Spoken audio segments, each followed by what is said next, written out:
Donc il y a 3 groupes. Donc ce que je vous propose, on va commencer par les aspects physiques.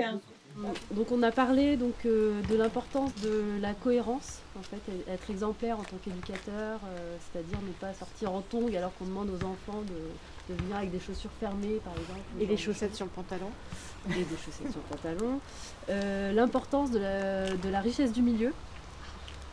Donc comme quoi le milieu voilà, était source de tellement d'apprentissage, aussi bien à travers la diversité des organismes qui sont présents, à travers le climat, le sol, les textures. On a parlé de l'importance du cadre aussi.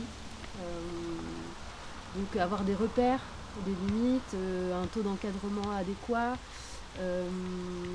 Si on sortait dans un milieu naturel ou entretenu par exemple, qu'il fallait aussi respecter les besoins individuels de tout le monde, aussi bien de celui qui va être formateur que de celui qui va recevoir la formation, on va dire. De l'importance de cette liberté d'aller prospecter justement son milieu. De l'expérience, du ressenti. Voilà. On va essayer de travailler un peu. C'était assez dur parce qu'on avait une vision assez différente de cette question. Ouais. Ben, on n'est jamais seul quand on fait classe dehors. On est soit avec son ATSEM, soit avec des parents accompagnateurs, d'autres adultes. Et de temps en temps, si vous avez l'occasion de prendre un temps après votre pratique de classe dehors pour faire se croiser vos regards entre vous, eh bien vous percevrez que vous n'avez pas observé les mêmes choses et que ce croisement de regards, il est essentiel en fait sur nos pratiques. Donc ben, c'est intéressant ce partage de points de vue. Quel est le second groupe qui voudrait poursuivre? On a mis des mots-clés, hein. Donc le relief en lien avec la motricité aussi, des possibilités différentes selon donc, les différents reliefs. Les différents éléments naturels en lien avec les 5 sens, toucher, la vue, l'odeur, enfin, voilà. Le goût aussi. On a parlé de la tenue adaptée, obligatoire pour être disponible pour les apprentissages, aussi bien pour les adultes que pour les enfants. On a parlé de l'espace, donc l'espace en 3 dimensions, le haut, le bas et tout le reste, et ainsi que l'espace-temps aussi dans la durée. Il y avait les saisons. Alors, il y avait l'espace saison, jour, nuit, et puis dans le temps, pardon. Et puis au niveau du temps, laisser simplement le temps aux enfants voilà, pour observer, pour jouer, alors que ce qu'on constatait, hein, moi je suis en maternelle et il y a plusieurs enseignants ici, on est toujours en train de presser les enfants. C'est vrai qu'on évoque beaucoup en classe dehors le temps naturel, le temps cyclique, mais il y a aussi ce que vous avez relevé, ce temps personnel, ce temps affectif, mais qui est vécu différemment par chacun. Mais en tout cas, on laisse à chacun son propre temps personnel pour explorer les choses. Et ça, c'est précieux. Et peut-être ce qui nous différencie beaucoup de la pratique de dedans, en fait, si à l'intérieur, notre temps il est si cloisonné, c'est parce qu'on partage aussi les espaces. Bon, il y a bien sûr la salle de classe, mais il peut y avoir la salle de motricité, la bibliothèque, le couloir, la cour de récréation. Tous ces espaces sont partagés et pas vécus en même temps par les classes. Et tout d'un coup, ben, quand on est dehors, eh bien, ces cloisons, elles sautent aussi. Et donc, on n'est plus obligé de limiter le nombre d'enfants sur un micro-espace parce que il y a la possibilité pour tous de le faire en même temps ou seulement pour quelques-uns. Et donc, tout d'un coup, c'est vrai que ça élargit aussi le temps. Et ça, on retrouve dans les mots-clés que Sylvain a partagé ce matin cette notion de liberté, de respiration. Oui. Ensuite, on a marqué anticipation et adaptation pour tout ce qui est anticipation prévenir les parents si on sort, quel vêtements il faut leur prévoir pour le lendemain, des sandales ou des bottes. Enfin, On avait parlé aussi anticipation par rapport aux accompagnants, par rapport à leur peur éventuelle. Sur cette entrée-là, nous sur le territoire Poitou-Charentes, on a, avec les collègues qui pratiquent la classe dehors, on a élaboré une charte de l'accompagnateur.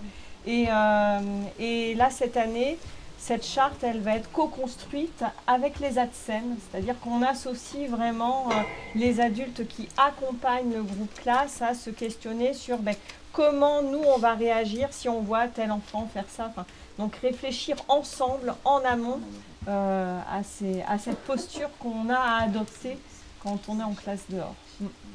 Donc, on va poursuivre avec un nouveau groupe sur quels sont les autres aspects que vous avez pu identifier qui participent à l'apprentissage dehors. Les politiques publiques, les dispositifs, les infrastructures qui étaient présentes sur le territoire, ou pas, les budgets qu'il pouvait y avoir pour pouvoir aller vers ces dispositifs, quels projets on fait pour demander quel budget, à quelle institution, la mairie, le département ou autre. On s'est aussi dit que juste faire classe dehors, ça pouvait demander aucun budget. Donc il y avait différentes façons de voir les choses. Et après, il y avait l'histoire de la posture de l'accompagnateur, de l'enseignant, qui était avec l'idée d'être observateur, de laisser faire, d'essayer d'inciter, de questionner les élèves, mais plutôt de modérer. Ouais, de se mettre en retrait. En fait, de les laisser expérimenter. Voilà. Peut-être, et à partir de leurs observations, de leurs questions, etc., construire le cours et d'essayer de gérer à la fois l'individuel et le collectif, les temps d'échange, etc. Et voilà, et d'avoir une posture comme ça, le fait que ça partie des enfants. Et on avait remis ici ce que vous évoquiez sur le fait d'être d'accord sur les limites et les consignes qu'on se donnait avec les autres accompagnateurs. Et on avait évoqué cette histoire de sauter dans les flaques et tout, d'avoir une idée un peu cohérente de ce qu'on voulait faire. Faire confiance à l'enfant. Oui, on était reparti sur l'exemple des manteaux qui est typique, qu'on trouve partout. D'avoir l'enfant qui vient nous voir, j'ai trop chaud, est-ce que je peux enlever mon manteau? Ah bah non, il fait froid, tu le gardes. Alors que ça fait 20 minutes qu'il court partout. Voilà, donc c'est vrai pour cet exemple-là, mais c'est vrai pour beaucoup de choses. Savoir les écouter et leur apprendre à connaître leur corps et voilà. Et donc qu'ils apprennent à se faire confiance et qu'on apprenne à leur faire confiance par rapport à ça. Voilà, et donc ça signifie aussi se mettre un petit peu en retrait. Et puis, ce qui est une posture qu'on a, en tout cas les enseignants, on a du mal à avoir. L'importance de verbaliser et d'oraliser aussi quand même les apprentissages en fonction des âges. On avait parlé d'instaurer, de bien dire les règles de sécurité au départ par rapport dans autres facteurs, les comportements, de bien préciser les règles, que ce soit pour les adultes accompagnants, par exemple la charte dont tu parlais, et aussi pour les enfants. Vous disiez que c'était les mêmes règles qu'en classe, se respecter les autres et respecter le matériel, en tout cas en classe, sauf que dehors c'est plutôt se respecter les autres et respecter la nature. L'enseignement dehors, c'est un choix pédagogique et donc l'enseignant a cette liberté de choisir sa pédagogie. Il a à répondre au programme, mais dans un cadre de sa liberté pédagogique. Autant il y a énormément de choses pour les maternelles au niveau des livres, etc. Autant à partir de... Il n'y a plus rien, comme c'est l'école du dehors, c'était vraiment pour les maternelles et pas pour les autres. Et donc un des freins principaux qui pourrait expliquer que ça ne se fait pas, c'est ce fameux programme justement, avec cette peur que si on les fait sortir une fois par semaine, on ne bouclera pas le programme, alors qu'il y a effectivement beaucoup de choses qui peuvent se faire dehors. Et c'est vrai que les enseignants de cycle 2 que j'ai pu accompagner ces dernières années, au début, disaient avoir peur de perdre du temps pédagogique. Et très vite prennent conscience que dehors, un enfant de CP écrit beaucoup plus, apprend beaucoup plus vite sa poésie. Enfin, y a des choses qui vont beaucoup plus vite en fait quand c'est pratiqué dehors. Et donc ça, c'est un argumentaire qui fait que, mais oui, le programme, il sera vu au-delà de son entier, puisqu'on répond vraiment aux besoins de curiosité de l'enfant. Et un enfant apprend s'il y trouve du plaisir et de l'enthousiasme, et la classe dehors participe de ça. On reprend les aspects physiques de l'environnement, terrain, équipement, autres matériels. Le lieu, des questions que vous vous êtes posées. Quelles sont les frontières? Quels sont les équipements? Quelles sont les compositions naturelles, des plantes, comestibles, toxiques? Ce genre de questions qui vont venir. Si elles ne sont pas là actuellement, ne vous inquiétez pas, elles vont arriver et les réponses, vous allez les trouver petit à petit. On n'aura pas un catalogue tel quel. Vous pouvez vous munir bien sûr, de bouquins, des choses comme ça, mais les réponses, vous les trouverez au fur et à mesure et souvent à partir des questions des enfants, bien sûr. Le lieu, vous en avez parlé. Je vous fournis une petite fiche ressources à ce sujet. Toujours dans les aspects physiques, on a parlé de l'équipement. Là encore, on est bien d'accord que vous ferez vos propres listes, vous vous inspirerez de ce qui fait en fonction de votre contexte, de votre climat propre. Je vous fournirai une petite liste d'équipements également sur le drive. Vous avez vu également du matériel complémentaire. Qu'est-ce que c'est que ça? Ça a été mentionné par moment. Monica le précise parce qu'elle accompagne les des professionnels de l'éducation petite enfance et également enseignants qui se trouvent en milieu très urbain. Des fois à disposition, ils n'ont qu'un parking avec 1 ou 2 arbres. On est loin de ce qu'on pourrait imaginer, un environnement idéal un peu dans la représentation qu'on en a. Et là, dans ces cas-là, il va falloir aller à l'essentiel. L'ombre, en plein soleil, l'abri, ce genre de choses. Elle va nous recommander, et je pense que les personnes qui font déjà les expériences d'école dehors, elles vont nous recommander d'aller sur l'aspect pratique du lieu, de ne pas s'inquiéter du matériel, j'allais dire, ludique. Ce qu'elle met ici, ne vous inquiétez pas, à partir du moment où il y a de l'espace, les enfants, ils vont jouer. On le sait, on le voit bien, même s'il n'y a qu'un terrain vague avec peu de choses, quelque chose qui ne semble pas très riche à nos yeux d'adultes, eux, ils vont jouer puisque c'est leur modalité d'apprentissage et d'appréhension du monde. Ne nous inquiétons pas, ils vont trouver.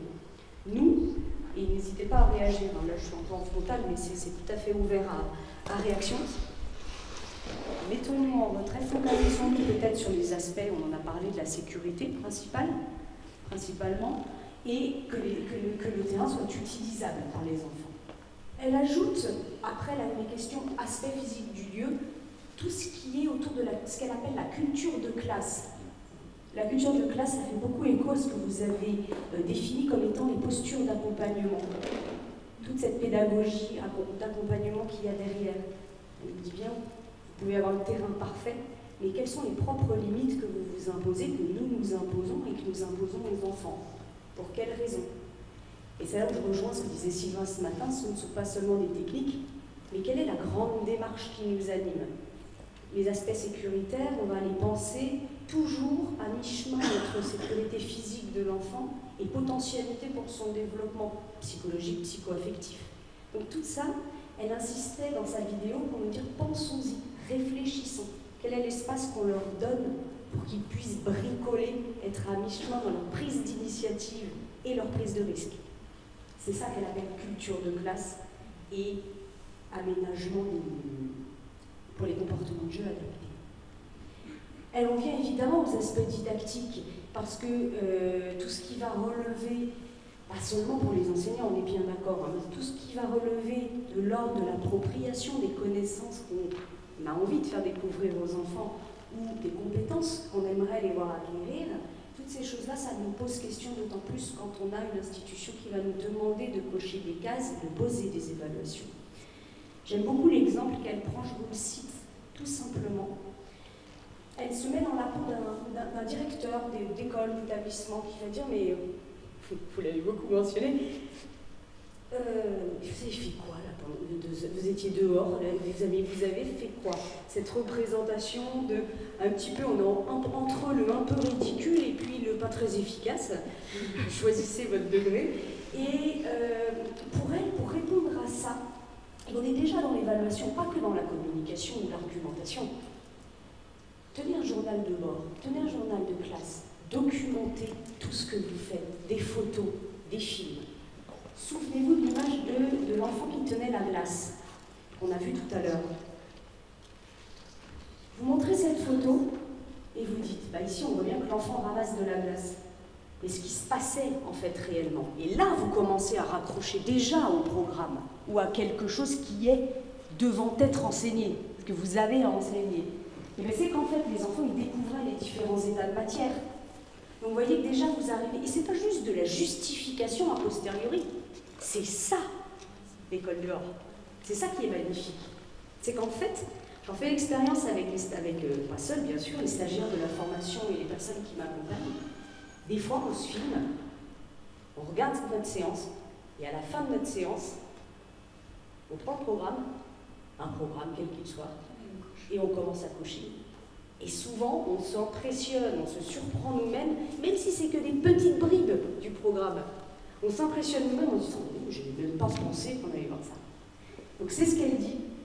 La seule différence, c'est que l'apprentissage se fait de manière non forcée, il arrive presque naturellement. Et après, on va le modéliser en tant qu'appartenant à un programme.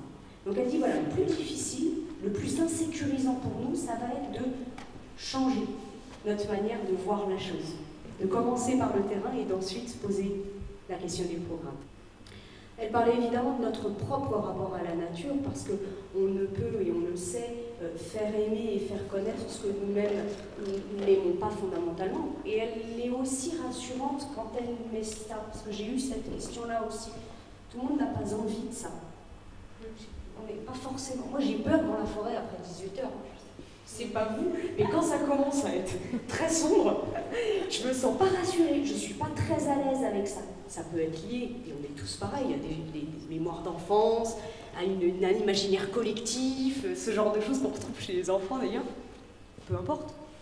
Je ne vais pas dans la forêt avec les enfants à partir de 18h30. Peut-être que si je me fais accompagner, je prends cette habitude, que je prends le temps de prendre cette habitude, je vais l'aimer. Mais en l'état actuel des choses, j'emmène les enfants en forêt, en pleine forêt, perdus sans boussole et sans rien, entre 14h et 16h. C'est pas grave. Et si j'avais pas de forêt et j'avais un parking, j'irais sur un parking, et si j'ai envie d'autre chose, je me laisse la liberté d'aller ailleurs. Allons vers nos zones de confort. Allons-y. J'aimais bien voilà, cette connexion à soi-même. On parle de relation entre l'enfant et la nature, la relation même avec nous-mêmes, la connaissance de soi, puis l'acceptation. Et puis l'humour aussi. C'est moi qui le rajoute, ça y est pas. On rigole quand même beaucoup en école du dehors. Ça fait quoi ce dont Sylvain a parlé, Valérie l'a mentionné, Christelle l'a redit, on est bien d'accord. Allez, et c'est une injonction du ministère, c'est une injonction de nos institutions, de ne laisser aucun enfant derrière, de faire de l'apprentissage pour tous, pour tout le monde. Oui, mais comment? C'est compliqué quand on gère du collectif et de l'individuel en même temps. L'injonction de l'école du dehors, c'est la même. C'est essayer de faire en sorte qu'on puisse tous bénéficier, quel que soit le rythme. On a parlé de rythme tout à l'heure, on a parlé de temps. Le gros avantage de l'école du dehors, c'est qu'il va nous permettre des rythmes parallèles, du travail de groupe et de sous-groupe ou en solo, en parallèle parce que l'espace nous le permet et l'approche ludique nous le permet également. Il y a toujours des choses que les enfants peuvent faire dehors, à leur niveau, à leur rythme. Donc c'est une belle, à mon sens, une belle méthode.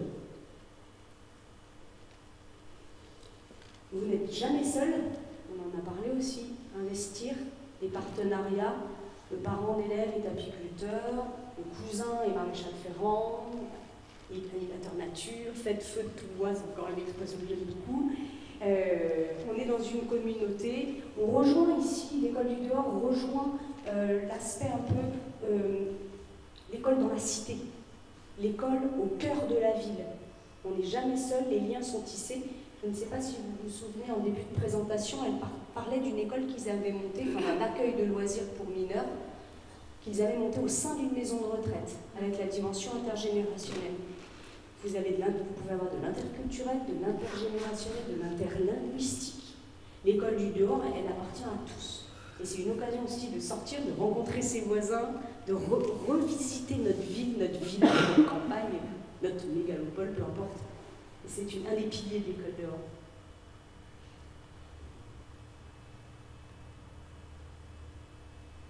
Ah, je suis sûre que... On m'a fait la demande. Hein. On m'a fait la demande par rapport à regarder les obstacles. Maintenant qu'on a vu un petit peu tous ces aspects, Monica, enfin ces grands aspects de l'école du dehors, Monica nous propose de réfléchir aux obstacles. Moi, j'ai envie de vous proposer 2 choses pour ce travail qui va être le travail final. 3 choses. Premièrement, ça sera évidemment de le faire dehors. Deuxièmement, ça va être de regarder effectivement les obstacles, mais non pas au sein de notre propre catégorie professionnelle. On est ici, on a une petite juxtaposition de professions, et c'est toute la richesse de la chose. On va avoir des enseignants, des éducateurs spécialisés, animateurs, éducateurs à l'environnement. Je vais vous proposer de vous mélanger, même s'il y a beaucoup d'enseignants, d'essayer au moins de vous mélanger. On peut partir sur des groupes de 3 ou 4, on va voir comment ça s'organise, avec des personnes qui ne sont pas de la même profession, qui n'ont pas votre expérience. Pourquoi allez-vous me dire? C'est un petit peu dommage, puisque autant trouver les solutions tout seul. En fait, souvent, les solutions qu'apportent les autres, c'est des choses qu'on n'a pas pensées dans notre culture professionnelle. Que ça vienne de notre jargon, de nos habitudes, de nos études, peu importe, ça peut nous permettre de nous ouvrir. Donc ce que je vais faire, c'est de vous proposer, toujours à l'aide de nos sacrés post-it, de nous trouver une personne qui n'est pas dans notre profession. Et la dernière chose, ce sera évidemment de ne pas rester aux obstacles, mais d'échanger à propos des solutions. Pour revenir sur cette question qui est quand même fondamentale, celle des obstacles, et celle qui est encore plus fondamentale, celle des solutions. Nous, on en a trouvé beaucoup des obstacles. Ok, on va commencer par un obstacle institutionnel, les obstacles institutionnels, du type un problème avec une direction qui serait pas forcément encline à des pratiques pédagogiques alternatives, par exemple, ou une politique de l'établissement aussi qui mettrait des freins à tout ça. En solution, est-ce qu'on a trouvé des solutions à ce problème? On ferme les yeux et on fonce. On n'a pas trouvé les solutions. On va lui présenter quoi. Oui, voilà. Un projet construit. Ouais. Lui présenter un projet construit qui a été fait antérieur ailleurs, à titre d'exemple. Vous l'aviez commencé, je me trompe. Ouais. Et puis surtout montrer aussi qu'il existe déjà un réseau qui travaille sur ces questions et que du coup on n'est pas seul, que même si on a l'impression au sein par exemple d'une équipe, d'un établissement que on est un peu tout seul dans cette démarche, que finalement non. Si on ouvre un peu notre champ de perspective, il y a plusieurs, on est nombreux. Et donc une des solutions dont on discutait, c'était éventuellement effectivement faire appel à d'aide extérieure, comme un éducateur nature. Voilà, et montrer du coup à l'équipe que voilà, c'est quelque chose de construit, sur lesquels, puisqu'on on s'appuie sur des professionnels et qu'on ne fait pas n'importe quoi, n'importe comment, quoi.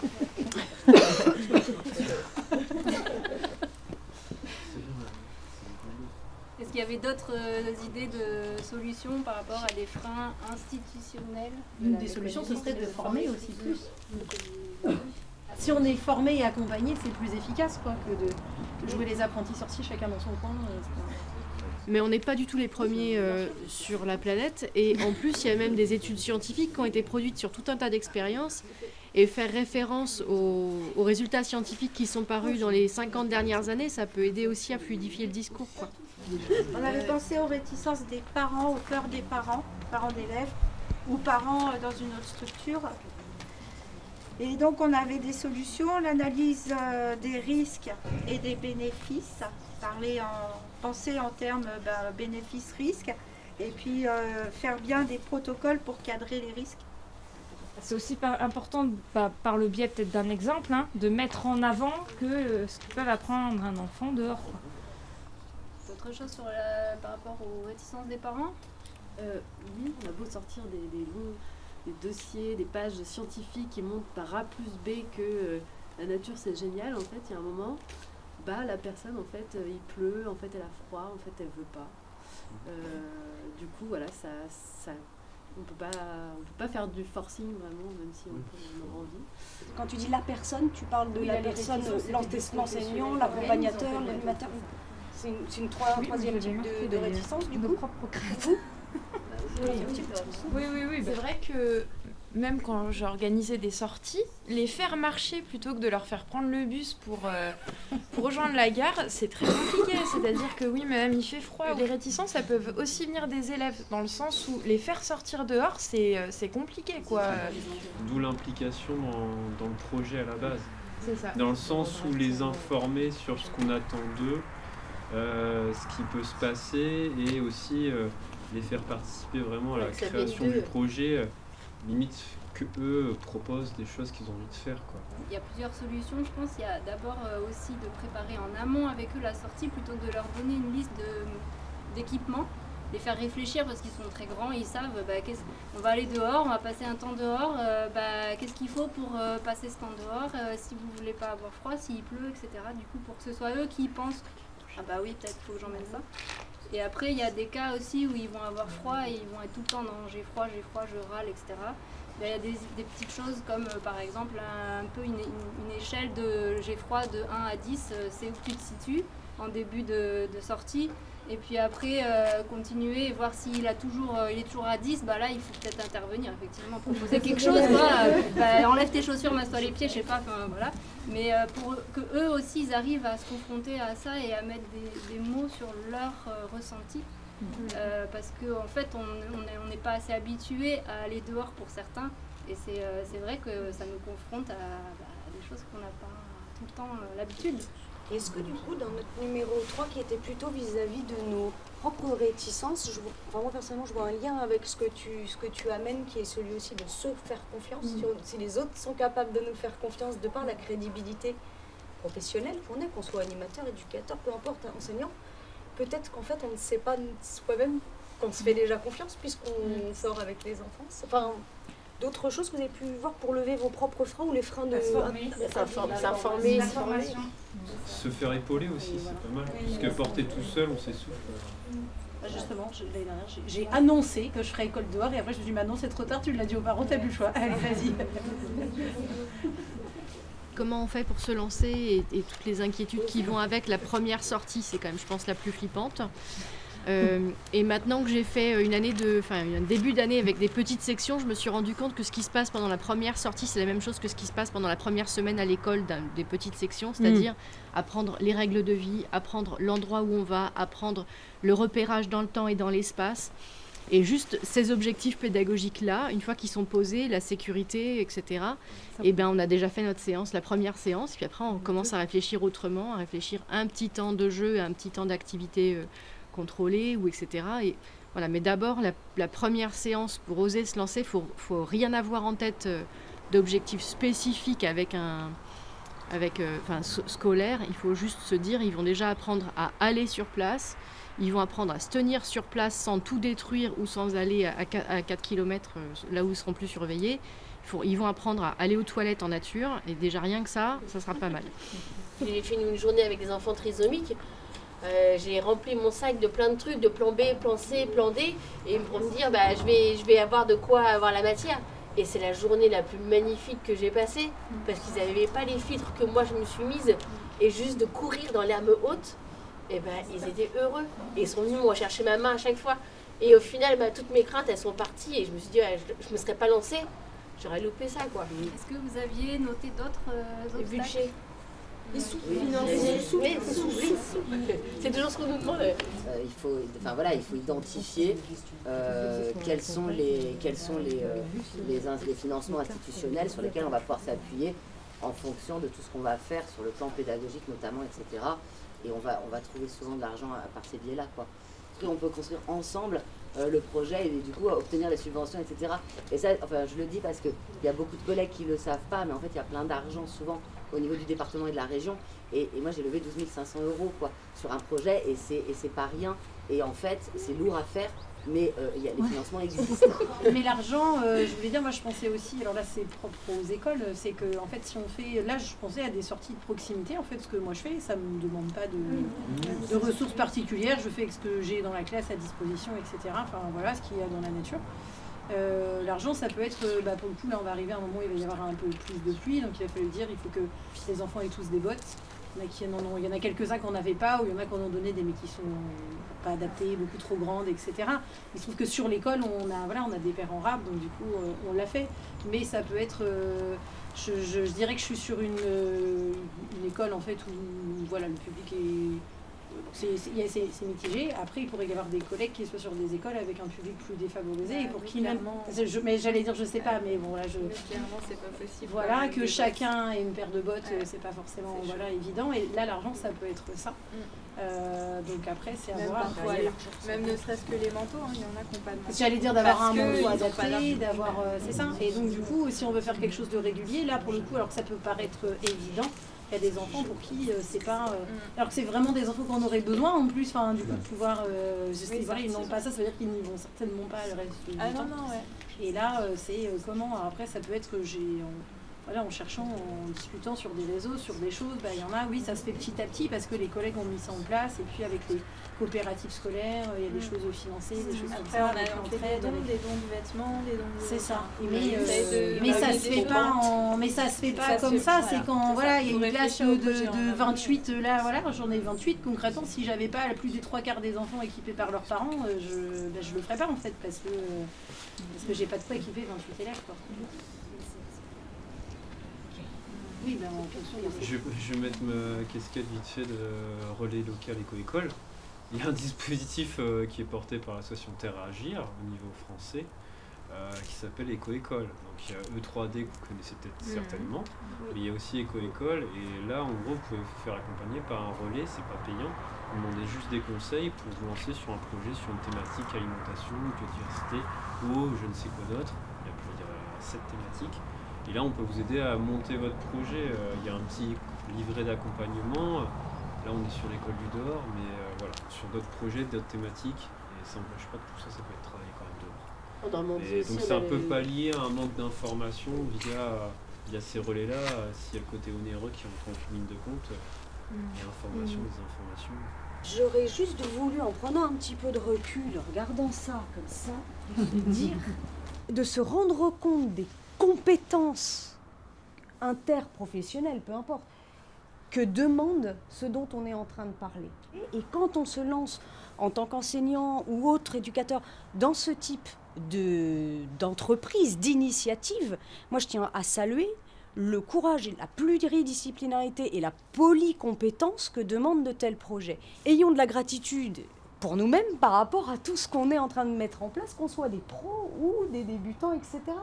Donc moi j'ai presque envie de terminer notre journée en nous applaudissant pour la démarche, pour tout ce qu'on solutionne au quotidien et pour tout ce qu'on va encore apprendre demain.